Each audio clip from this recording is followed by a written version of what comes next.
We've been reporting quite a bit on little red dots. These are these strange, enigmatic, very tight sources found by the James Webb Space Telescope. Whatever these are, they are very small, on the order of tens of light years, that they are probably red and that they are weird. And we don't know what they are. Now, there have been a lot of theories. You know, of course, you always explain supermassive black holes are probably behind them, but the observations don't match what you would expect if these were actively feeding supermassive black holes. And so, once again, what are they? Well, my guest today has a theory. His name is Dr. John Chisholm. He's an assistant professor at the University of Texas at Austin, and he and his team have been working on the idea that what we are looking at is stars that are ludicrously big, perhaps stars with, say, 100,000 times the mass of the sun or more, and that they could be the source of globular clusters, which are another sort of weird mystery in the universe, that you've got stars crashing into each other, forming this gigantic star that then dies, seeds heavier elements around, and begins the process of creating these globular clusters. So we get an answer for little red dots and we get an answer for globular clusters. It is very speculative, and yet it's very interesting to sort of hear the detective work that John and his team are doing to be able to get to the bottom of this. So if you're interested in this unfolding mystery of little red dots, here is another piece of the puzzle for you. John, I have been talking to my audience about little red dots and the kind of the unfolding mystery, but from an astronomer perspective, can you give us kind of the story of this phenomenon? Yeah, so the very first time the James Webb Space Telescope turned on, the first image that we took, we found these little red dots. I mean, they were really the most enigmatic thing that we've been able to find. And so almost every single time we take an image with the James Webb Space Telescope, we find one of these little point source, little red things. And since we first found them, I mean, we've really been trying to figure out exactly what their nature are. At the beginning, you know, we had all of these ideas. And for the past 4 years, it's really been an exploration of trying to figure out exactly what they are. It's a source that we didn't predict. It's really one of the greatest sources that we didn't predict going into the James Webb Space Telescope. And now we're finding them everywhere that we point the telescope. So what are the characteristics that you guys have been able to pin down to this point? Yeah, and so the name in itself, little, so they're so small that you do not see any spatial extent. That's not 100% true, but in general, you do not see a size. They are a single point. And what does that kind of constrain, considering, like, you know, how big of an object you could resolve with James Webb? So it constrains their size pretty well. And so when we first saw them, we thought they might be these massive, old, evolved galaxies.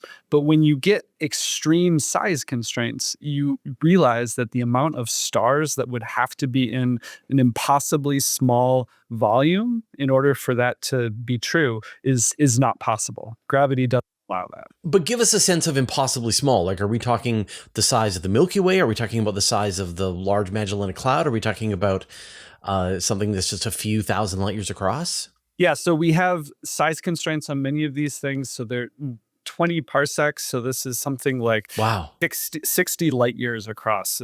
And they're smaller than that. We really don't have an exact size on these sort of things. Okay, all right. So that's the first thing. Little. Yeah. Red. So they're red, and in these images, they're not red as our eyes would see them, but they're red in terms of JWST can see them. So this means that their colors are very, very bright in like 5 micron light. And that means that they are not blue.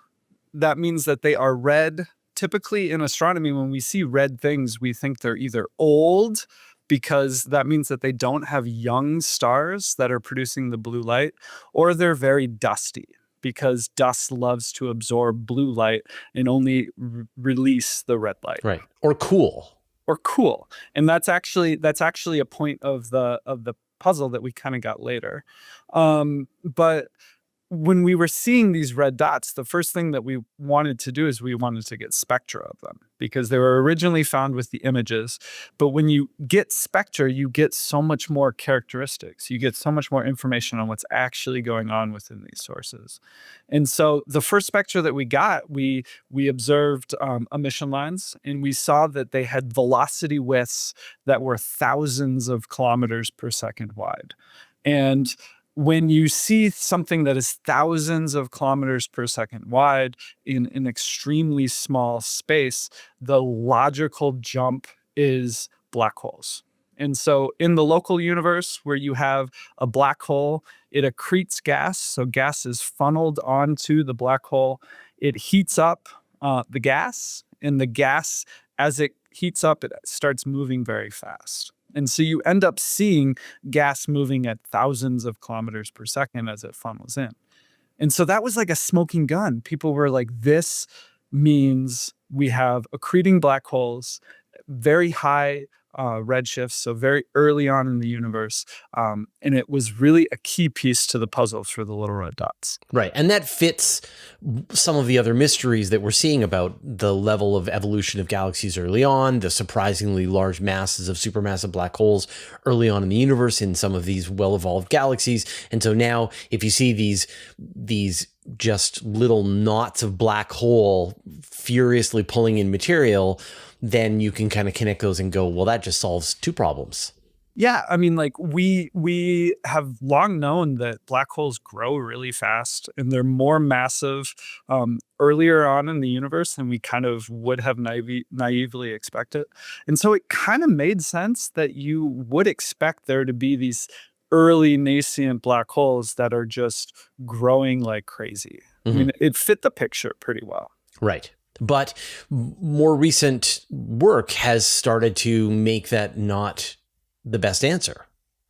Yeah. And so what is always the case in astronomy, the more information you get, the closer you find yourself getting to the answer. And so the big thing that we did is we ended up getting new data on different classes of little red dots. And we found that there's this wide diversity in actually the properties of little red dots. They're not all little. Sometimes we actually do find some that have some spatial extent. That's a piece to the clue, to the puzzle. They're not all uniformly red. Some little red dots that we found actually have a significant, upturn in the very blue portion of the spectrum. But the big thing is that we realized that the shape of the little red dots can actually be split based off of the portion of the spectrum. And so we realized that if you look in the blue, the UV component is very distinct from the optical component. And so this is light that we see with our eyes is spatially and spectrally distinct from the light that you see in the far ultraviolet. And really that means like two separate things can be kind of separated from these objects. Right. And I guess what is sort of the way, like, what is the conclusion that that's leading you towards then? And so when you look just at the red portion itself can be fit very well with this spectral shape called a black body. And so all objects that are dense, like you and I, we emit light with a very specific spectrum called a black body. And the temperature of us, 300 degrees Kelvin, sets the shape and the luminosity of that black body. And so what was fascinating is that when we looked at just the optical portion of little red dots, we realized that they can be really well fit with a black body with a relatively cool temperature. And so we're talking 2,000 to 5,000 degrees Kelvin. And to put this into perspective, that is about as hot as the sun is. The sun is about 5,500 degrees Kelvin. But these objects are 10 billion times brighter than the sun. And so you have something as cool as the sun, but 10 billion times more luminous. Right. And or like something as cool as even like Betelgeuse, like a red giant star, but just, you know, somewhere in that range, Exactly. red to yellow star. Yeah. Okay. Exactly. And it's extremely rare to have something that is so luminous and so cool. That's kind of a complete shift in our understanding of what these objects are. But so I mean, obviously, you know, we always joke, right, that the answer is dust. And this is a thing that I'm sure the astronomers looked at is that you obscure anything bright in dust and then it all just kind of turns that color. So what are the signatures, you know, if it was, say, an actively feeding black hole that was surrounded by this shroud of dust, what additional what clues would you see that have not been seen? Great. So dust is really efficient at absorbing blue light, so very energetic light. And what that does is it heats up the dust particles. And so it heats them up to a temperature in which they then radiate again that black body emission at that temperature. And so what we've done is we've actually looked in portions of the spectrum that would correspond to dust emission. And little red dots do not emit strongly there. And so we actually have pretty strong constraints on how much dust actually could be there just by not seeing strong infrared emission from little red dots. And so if it was a supermassive black hole with a big accretion disk and it was pumping out radiation and was, I don't know, sending choking clouds of dust around itself, it would look very different than what you're seeing. Right. We would see really bright booming emission in very red infrared, even further infrared than what we are able to see. Right. Okay. So what's left? And so I think this has been something that we've been talking a lot about as a community. We've been coming up with different explanations. Some people have put out exotic models for different classes of black holes, and I think like those are things that we should keep exploring. Now, when you say that, like say a direct collapse black hole, like a direct collapse black hole that kind of has an atmosphere of gas. And so you can think of it as like a star shines bright because nuclear fusion is creating the energy, the light that we're seeing. There is this exotic class of black holes where the black hole itself, the accretion from the black hole, is kind of keeping the atmosphere radiating light. And that's kind of, it's been hypothesized for a while. We don't have direct observational constraints of what that is. Okay, so then back to the drawing board. What else do people think that it might be? Well, so I'm coming at this from a little bit more of a local perspective. And so like a truth of the universe is whatever happens early must have a descendant at the local universe level. And so I was thinking about, we see many of these little red dots. They're all over. And so whatever they are, their descendants have to be extremely common. And one of the most common things that we see in the Milky Way, for instance, are these things called globular clusters.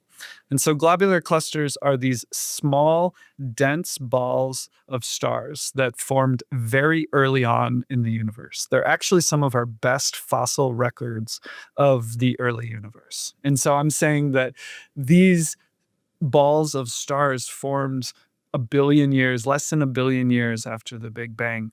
And they're extremely dense and they're extremely hard to theoretically understand. We actually don't have a full picture of how globular clusters themselves formed. But one of the most interesting signatures of globular clusters is their chemical abundance patterns.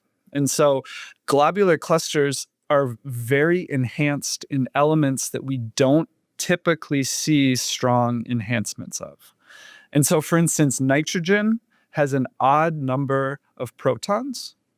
And that's actually a very hard number to produce with the typical nucleosynthetic reactions within stars. And so nitrogen, other odd elements like aluminum and sodium are not typically produced in large abundances in normal stars. But what's weird is that when we look in globular clusters, we see stars that are enhanced with these odd element abundance patterns. And so for a while, this has been a mystery. And one thing that people realized is that if you have an extremely massive star, we call these supermassive stars, they actually produce a significant number of these odd element abundances.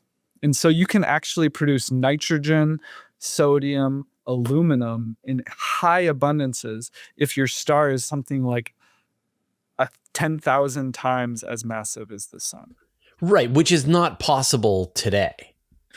Not well. Under we know most of. conditions, people say it's not possible today. Right. But what's interesting is in globular clusters, the formation of supermassive stars takes a different pathway. And so typically we think of stars forming out of these clouds of gas, and they all kind of collapse under their gravitational potential and get very, very compressed, where they end up starting to fuse elements, hydrogen into helium. A supermassive star in a globular cluster actually forms in a very different way. You take a small star and you merge it with another small star. These gravitational mergers form a slightly larger star. And if you have a dense enough environment of stars, you can start to merge star after star after star after star into this proto-supermassive star. And eventually, there's a runaway growth that happens. And so while you formed normal stars, these gravitational interactions can very quickly form something like a 10 to the 5, so a 10,000 solar mass star. Wait a second. So let me see if I understand this correctly. So you're saying that in whatever was the early globular cluster, that you've got stars that are packed so close together, and they're, very rarely, but they are going to crash into each other. That creates a kind of gravitational well that other stars can join, and you get one of these really massive stars, which then detonates, creates those heavier elements, detonates, and seeds the rest of the globular cluster with those heavier elements. Exactly. That is the theoretical picture. Right.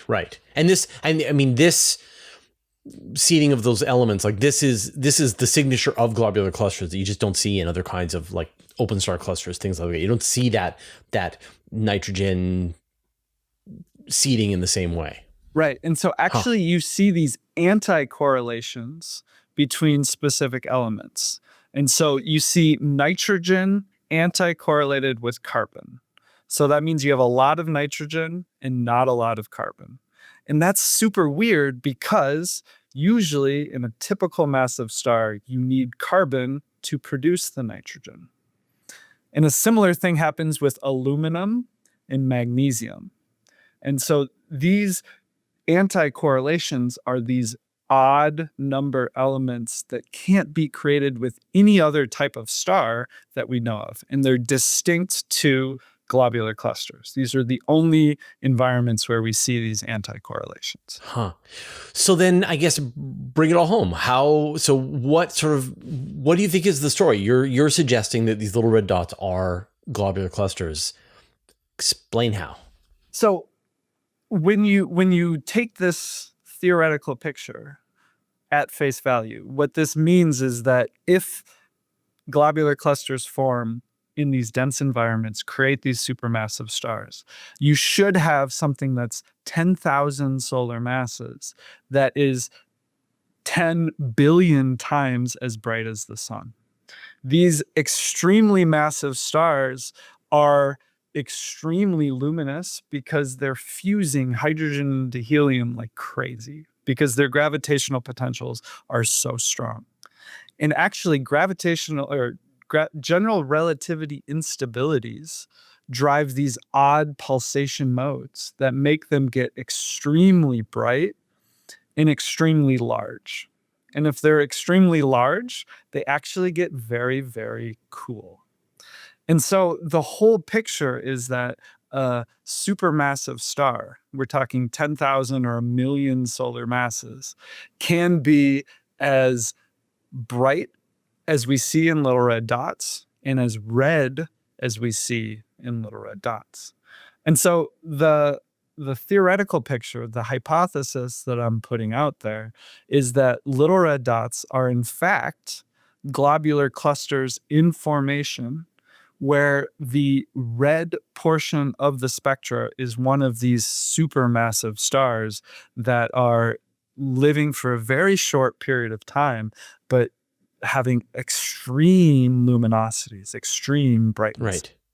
So, I mean, this is all super interesting to me. A couple of issues, which is one, when they like I know that some of the biggest stars in the universe, ones that are say 2,000 times the size of the sun, theoretically 2,500 times the size of the sun, they're actually not as massive as some of the more massive stars. They're just super big and very cool and are, you know, out beyond the orbit of, I don't know what, Uranus, right? Like they're big. But you're suggesting, I don't know, we put 1,000,000 times the mass of the sun. You've got a star that is light years across, like big. So we're talking the size of the star that we're observing here must be about 1,000 times larger than the distance from the Earth to the sun. And Right. so 1,000 AU is what we call it, astronomical units. And that's the size that this star must be. Right. That's big. That's big, Yeah, right? yeah. Okay. And so then, but how do you think those stars end? Because if you're looking for that seeding of those elements, you know, are you looking for some kind of, because are we seeing the explosions at the end, or is there some kind of direct collapse going on here with them? Yeah. And so I think that what these observations are tantalizingly suggesting is that there's a lot about the astrophysics of these extreme conditions that we don't know. And so, in particular, these stars are so bright, there's so much light that is being emitted by them that they're probably driving a wind off of their surfaces. And so that is basically the radiation injecting energy and momentum into the upper layers of their atmosphere, driving it off of the star, carrying with it mass, but also those odd elements that I was talking about, nitrogen, aluminum. And that is what is enriching the rest of the globular cluster. And so it's entirely possible that that kind of mass loss from these supermassive stars significantly impacts the final state of the supermassive star.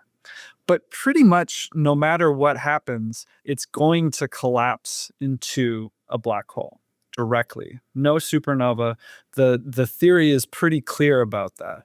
The question is just how massive it would be when it does that. Right. And so that's why we wouldn't see whatever is the million mass star equivalent of a supernova or a gamma ray burst. They're just, when they're done, they're gone, and they just fold up in on themselves perfectly. And then that's that. And then you have this, and I guess whatever were those big stars, would there be multiple of those big stars in a globular cluster, or probably just one? And so the simulations generally show that it all goes into one kind of supermassive star. It all falls into the center of the gravitational potential, and you kind of do mergers like that. But it's still very uncertain. Right. But I mean, I wonder, like, you know, there's this problem with supermassive black holes, the final parsec problem. Does having your mass spread out over a larger volume help encourage material to fall into it? You know, it's a bigger target. Yes, in many senses it does. And so as you fall down closer and closer into the depths of the potential well, even if you start with two kind of supermassive stars, they will probably interact and merge together. Right. Like if you make a flight through the system and you're at only merely 800 AU from the center of the star. Well, you've just gone through the atmosphere of the star, and then now you're going to have friction and you're going to spiral inward and join the collective. Oh, it's really interesting. Okay. So there have been some sort of tantalizing hints of other weird structures, maybe a little later on in the universe. Would you expect to see this evolve into something later? Yeah, and so it's interesting because in the Milky Way, we see multiple populations of globular clusters. And so we see the oldest globular clusters look slightly different than the youngest globular clusters. And so if we use this as kind of our template to try to understand how these objects should evolve with time, we would expect very distinct differences between the later forming globular clusters and the earlier forming globular clusters. Right. And I guess on this subject, what would it take to, like, what would you want to see? I mean, science is about making some predictions. So what are you predicting you would see if you could get your hands on whatever telescope, whatever time, whatever observations? What would you want to see? We make a couple of concrete predictions in this paper. And so the first and probably the easiest to test is that we would expect that little red dots, when you get exquisite data of them, will have a lot of nitrogen. They will have a lot of aluminum. They will have a lot of sodium, these odd element abundances that I was talking about. And okay, so these haven't been observed yet. They have not been definitively observed. And it's possible, but you just need really, really high quality observations in order to do it. And so more time with Webb.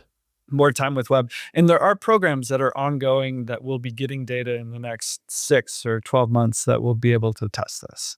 Because I know that even with some of the oldest galaxies ever seen, they were seeing surprising levels of various heavier elements, oxygen, things like that, even in things that are, Z13 and above.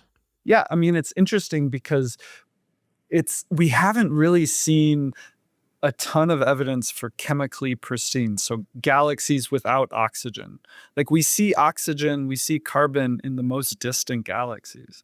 And if these elements are being forged in the centers of massive stars, the enrichment must happen in extremely fast timescales. Yeah. That's cool. So I mean, whenever I talk to people and they sort of have these sort of more speculative ideas, the problem is it's going to take the next generation of telescope. But it sounds like the current generation is there. You've got access to Chandra, ALMA, the upcoming Square Kilometer Array, as well as James Webb, Nancy Grace Roman. Like someone's got to be able to deliver the goods on this. Yeah, I think we have an amazing set of observations that will test this. I mean, I think that it's a speculation, but it's a testable speculation. And in the next coming years, the observations are right there at our fingertips in order to this. Very cool. Well, that would be great, because it's funny because people always ask me, like, where do globular clusters come from? And I have to say, like, we don't kind of know, but here are the sort of modern theories. They're the hearts of dwarf galaxies that were torn apart and added, but then why are they, in the halo and not in the disk the way the other stars are? Like it's a mystery. It's a mystery. And there's no easy answer.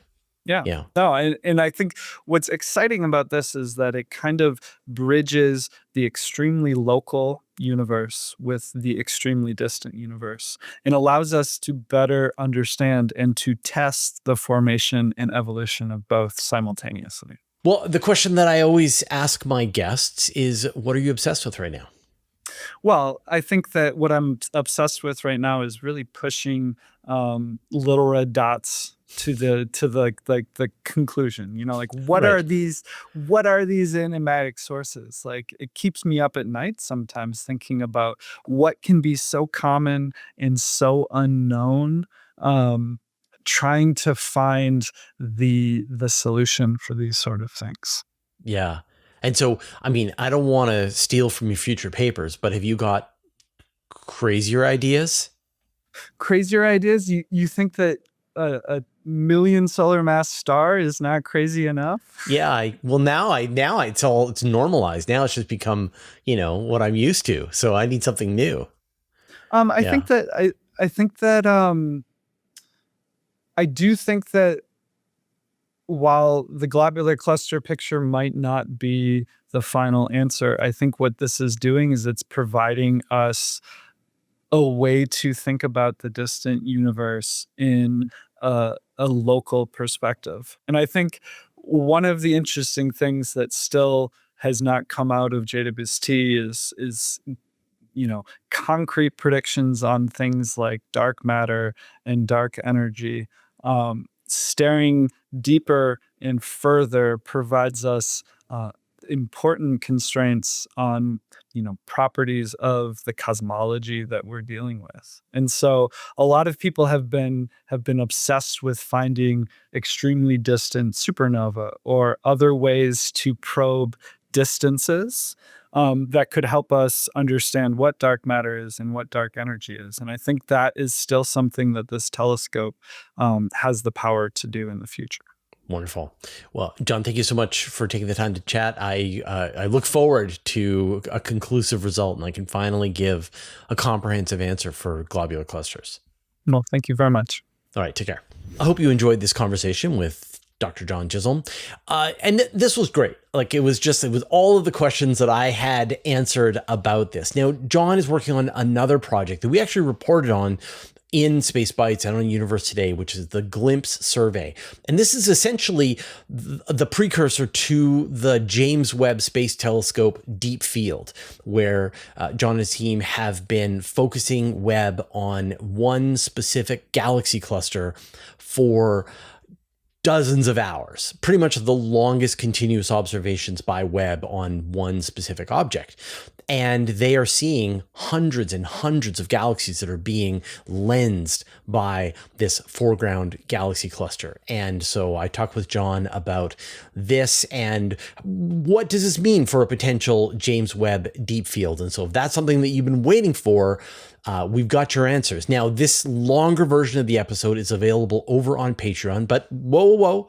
It's completely free. There's no ads. You don't have to pay anything or donate to watch that. You can just click on a link that's down in the show notes, go over to Patreon and watch it there, and you get it without ads. So this is sort of a much better viewing experience in our opinion. And so that's why we make a longer version available over there to convince you to go and watch it. Now, I'm going to give you some final thoughts, but first I'd like to thank our patrons. A special thanks to Abe Kingston, Andrea Pedretti, Bear Lake Roofing, Brian Bodie, Caradwin, Chuck Hawkins, Commander Baylock, Cooper Nelly, Darkfinger, David Gilton, David Matz, Evan.pro, Greg Feely, James Clark, Jeremy Mattern, Jim Burke, Jordan Young, Josh Schultz, Marcel Smits, Micah Purcell, Nordspace, OneStepForAnimus.org, Paul Buck, Rankaidu, Richard Williams, Sean Sargent, Stephen Fowler-Munley, Team 49, Telescopes Canada, Wolfgang Klotz, and Zelda Borg Galactic Defender, who support us at the Master of the Universe level. And all our patrons, all your support means the universe to us. Well, that was great. I really enjoyed that conversation. And I really like the way John's mind works. And I think that is really a great example of the scientific process, that